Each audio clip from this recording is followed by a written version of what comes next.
Hello and welcome to another lecture in the Java lecture series.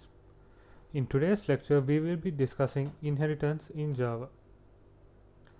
So what is inheritance in Java? Inheritance in Java is a mechanism in which one object acquires all the properties and behaviors of a parent object. Inheritance represents the is a relationship which is also known as a parent-child relationship.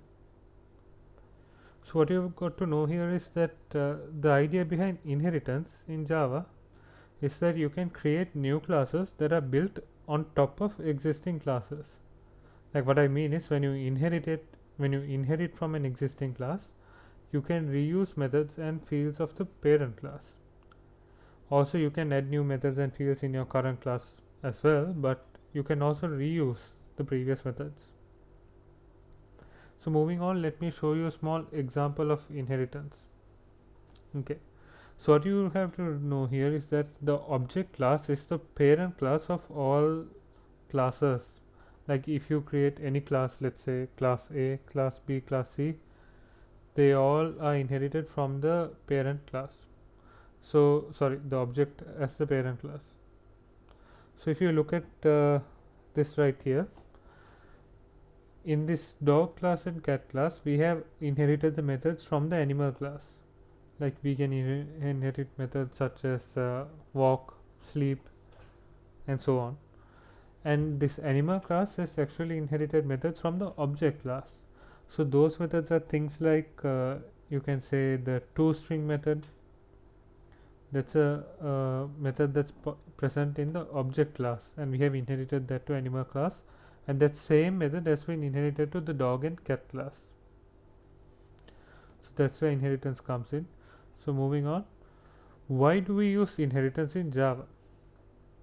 So there are two reasons. The first reason is for method overriding and for code reusability. So you might be wondering what is this runtime polymorphism I have mentioned here. You can check my video out on polymorphism. In that I have discussed runtime polymorphism in depth. Moving on, these are some important terms used in inheritance. The first one is subclass or child class. The subclass is a class which inherits the other class. It is also known as a derived class, extended class, or child class. So these are all valid names for subclass. Then you also have the second term, superclass. So superclass is the class from where a subclass inherits its features. It is also called the base class or a parent class. So in this slide I have shown the syntax of Java inheritance. So here you have to write, you can put public here, but it's up to you. So class, subclass name extends superclass. So here there's an example. This is from the previous example I showed you, animal and dog and cat. So the class dog extends animal. So this extends keyword indicates that you are making a new class that derives from an existing class. The meaning of extends is basically to increase functionality. In the terminology of Java, we say that a class which is inherited is called a parent or superclass, and a new class is called the subclass or child class. Right, moving on. There are many types of inheritance, but in Java we will be focusing only on three types of inheritance: single, multi-level, hierarchy. Now there is a thing called multiple inheritance, not multi-level inheritance, multiple inheritance, but this is not supported in Java. This I will discuss a little bit later. It's called the diamond problem, also known as the deadly diamond problem. This I'll discuss in a slide a little bit later. So let's move on. Single inheritance. So when a class inherits another class, it is known as single inheritance. It's very simple. This is from the first example. You get the object class and the animal class. See, this is single inheritance. Multi-level inheritance. When there is a chain of inheritance, it is known as multi-level inheritance. So see, you can create multiple classes like this: vehicle, car, Toyota. So the Toyota inherits from the car class or extends the car class, and the car class extends the vehicle class. That's what's meant here. So this is multi-level inheritance. Moving on, hierarchical inheritance. So hierarchical inheritance is when two or more classes inherits a single class. It is known as hierarchical inheritance. So in the first example I showed you, you saw animal, dog and cat. So this is known as hierarchical inheritance because dog and the cat class both inherit from the animal class. So let me touch on why multiple inheritance is not supported in Java. So consider a scenario like this. So you have class A and class B and class C. So class C inherits both class A and class B. So let's say that class A and class B have the same method as same method, like let's say the method is called print. They have the same method with the same name and everything is the same. The parameter list, the return type is the same. So now when you're inheriting in class C, let's say that you create a object of class C and call the print method. Now the Java compiler will be wondering which method should I call? Should I call the one in class A or class B? Because there's no difference between the two. This is known as being ambiguous. So here it said if class A and class B have the same method, and if we try to call that method in class C, then there would be an error since which method to call is ambiguous. So what will happen is Java will throw a compiling time error if we have used multiple inheritance in the program. We actually can't use multiple inheritance because the moment we write extends and we write two classes, it will show an error. IntelliJ or any other IDE will directly show an error. So let's discuss the deadly diamond problem. So now look at this rough class diagram over here. So here you have class A, B, C and D. So what happens here is class B inherits from class A and class C also inherits from class A. Then after that class D inherits class B and class D also inherits from class C. So let's look at how the class would be written. So let's say class A has this display method over here. So class A, public class A, and then inside that you get this method. Then let's look at class B and C. So in class B and C we have extended A, as you can see in this over here, and we have overwritten the display method. We have changed it a bit inside. And then finally in class D we extend both B and C, class B and class C. So here the problem is, now we create a new object of class D and we type d.display.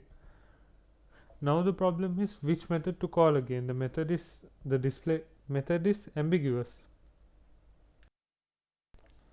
So what you have to note here is, due to these complications and ambiguities, Java does not support multiple inheritance. So the other reason why it does not support is because it causes problems when it comes to constructor chaining and casting. This we will be discussing in later tutorials, or you can simply do a Google search. So hence it's easier to avoid this than to make and to make things simple. Moving on, the super keyword. So the super keyword is similar to this keyword. Following are the scenarios where the super keyword is used. So there are two scenarios. In the first scenario, it is used to differentiate the members of the superclass from the members of the subclass which have the same names. And in the second scenario, it is used to invoke the superclass constructor from the subclass. So let's look at these two in a little bit more detail. So the first point, differentiating the members. So if a class is inheriting the properties of another class, and if the methods of the superclass have the name same as the subclass, to differentiate these variables we use the super keyword as shown. So we can say super.variable, which will refer to the variable in the superclass, and or super.method as shown in this box over here. So let's look at the second point, invoking the superclass constructor. So if a class is inheriting the properties of another class, the subclass automatically acquires the default constructor of the superclass. But if you want to call a parameterized constructor of the superclass, you need to use the super keyword as shown below. Also, one important thing to note is when you're using the super this call to the superclass over here, this should be the first thing in the constructor. First line in the constructor should be this. So moving on, the instance of keyword. So I'll touch on the instance of keyword a little bit over here, but there'll be an in-depth video of the instance of keyword on my channel. So the instance of operator is used to determine whether two objects exhibit the is-a relationship. So let me show you an example of instance of. So see this, we have Toyota, car and vehicle. So Toyota extends car, car extends vehicle. So we can say that car is an instance of vehicle. True, no? Car is an instance of vehicle. We can say that Toyota is an instance of car. That's also true. We can also say that Toyota is an instance of vehicle, because on top of car you get the vehicle. We can say that vehicle is an instance of object. This is again back to the reference where the object class is the superclass of all classes. So this is where the instance of can be used. So the instance of returns true or false depending on whether the is-a relationship is satisfied or not. So let me give you a bonus tip. If you don't want other classes to inherit from a class, use the final keyword.